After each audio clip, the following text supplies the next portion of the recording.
కూర్చున్నాడు అతని పక్కన.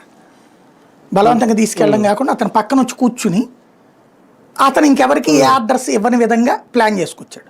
సాధారణంగా ఏం చేస్తారు అక్కడ, దొంగ ఓట్లు అంటే రీసైక్లింగ్ ఇట్లాంటివి ప్లాన్ చేస్తారు అక్కడ కూర్చుని. రీసైక్లింగ్, బూత్ క్యాప్చరింగ్, లేకపోతే అవతల వాళ్ళని ఓట్లు వేయకుండా మన వాళ్ళు ఓట్లు వేసేటట్టు ఇట్లాంటివి చేస్తారు. నాకు అది కోయ ప్రవీణ్ వ్యవహారము, ఆ మురళీ నాయక్ వ్యవహారం చూస్తే నాకు బాగా గుర్తుంది.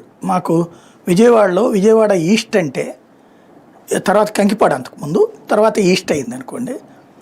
అది ఎప్పుడు అలవాటు ఏంటంటే పొద్దున్నే అప్పుడు ఒక నాయకుడికి సంబంధించిన ఓట్లు పడిపోతాయి, పొద్దున్నే. వేరే పార్టీకి సంబంధించిన ఓట్లు అంటే కాంగ్రెస్ పార్టీ ఓట్లు అక్కడ ఏనిచ్చేవాళ్ళు కాదు ఏళ్ల తరబడి.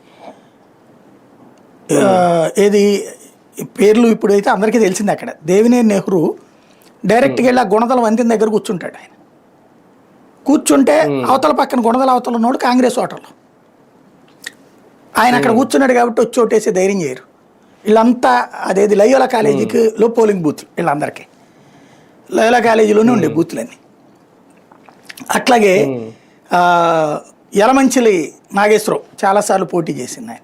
ఇప్పుడు పులివెందుల్లో, కుప్పంలో ఎట్లయితే కుప్పంలో ఏనాడు వేరే వాళ్ళు గెలవరో, పులివెందుల్లో వేరే వాళ్ళు ఎట్లా గెలవరో, అట్లాగా కంకిపాడు అంటే తెలుగుదేశం తప్పించి ఇంకెవరు గెలిచేవాళ్ళు కాదు.